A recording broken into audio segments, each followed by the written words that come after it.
Hello, welcome to my YouTube channel, Learn English with Teacher Sandhani. Today, let's learn most 5 common mistakes that we make in English. අද අපි මේ video එකෙන් අපි ඉංග්‍රීසි භාෂාවෙන් කරන වැරදි පහක් බලමුද? Right. First one, I am go. ගොඩාක් අය කියන දෙයක් තමයි I am go. ඒතර I am go කියන එක හරියද?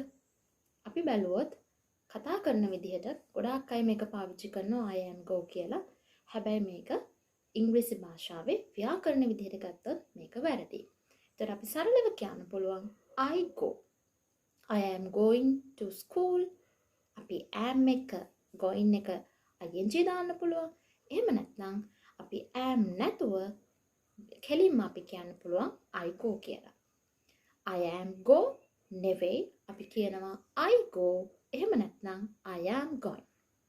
දෙවෙනි වැරද්ද තමයි ගොඩාක් අය කරන දෙයක් she don't like, he don't like, mother don't like, father don't like. ඔය වගේ වැරදි කරනවා.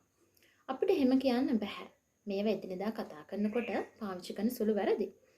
අපි කියන්න ඕනේ she doesn't like, he doesn't like, mother doesn't like, father doesn't like. මොකද he, she, father, mother කියන ඒවා singular. He, she, and with any singular subject we have to use doesn't. We don't use don't. And the third mistake most of us make is I didn't eat, I didn't went, I didn't slept. ඔය විදිහට කියනවා මම මේක කරේ නැහැ, මම මේ දේ කරේ නැහැ. I didn't එක ගොඩාක් අය past tense එකක් use කරනවා.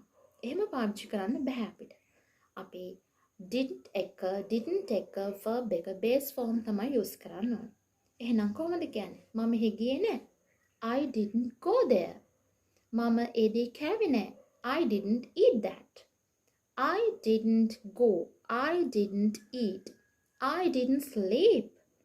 I didn't read. I didn't watch TV. ඔය විදිහට අපි ඒ වැරද්ද හදාගන්න ඕනේ. අනිත් ලොකු වැරද්ද තමයි ගොඩාක් අය කියනවා මට නැහැ, ඔහුට නැහැ, ඇයට නැහැ කියන වැරද්දත් එක්ක haven't එක මෙන්න මේ විදිහට පාවිච්චි කරනවා.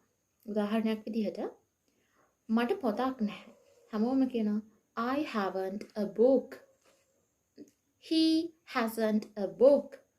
They haven't a big house. මේ විදිහට haven't එක noun එකක් use කරනවා. හැබැයි අපිට haven't එක එහෙම nouns use කරන්න බෑ. අපිට දෙයක් නැත්නම් අපි කියන්න ඕනි I don't have. I don't have a book. I don't have a big building. I don't have a good friend. අපි haven't එක noun use කරන්න බෑ. අපි haven't දානවා නම් ඊළඟට දාන්න ඕනි ක්‍රියාපදයක්. ඒකත් past participle එකේ. I haven't done my homework. ඔය විදිහට අපි මේ ඉංග්‍රීසි වල පොඩි පොඩි වැරදි කරනවා. අපි සරලව මේ වැරදි මොනවාද කියලා එදිනෙදා පාවිච්චි කරන ඉංග්‍රීසි වල ඉගෙන ගමු. එතකොට ඔයාලට තව grammar අදහස් තියෙනවා නම් grammar ගැන දැනගන්න ඕන නම් මාත් එක්ක එකතු වෙලා මේ YouTube channel එකේ අපිට පොඩි පොඩි පාඩම් එදිනෙදා ඉගෙන ගන්න, එදිනෙදා පාවිච්චි කරන ඉංග්‍රීසි හොඳින් ඉගෙන ගන්න මම හිතනවා ඔයාලට මේ YouTube channel එක ගොඩක් වැදගත් වෙයි කියලා. එහෙනම් මගේ වීඩියෝ එක like කරන්න, මගේ channel එක subscribe කරන්න, share කරන්න. ආයි අපි හම්බෙමු. Thank you. Have a nice day. Let's meet on another video. Bye.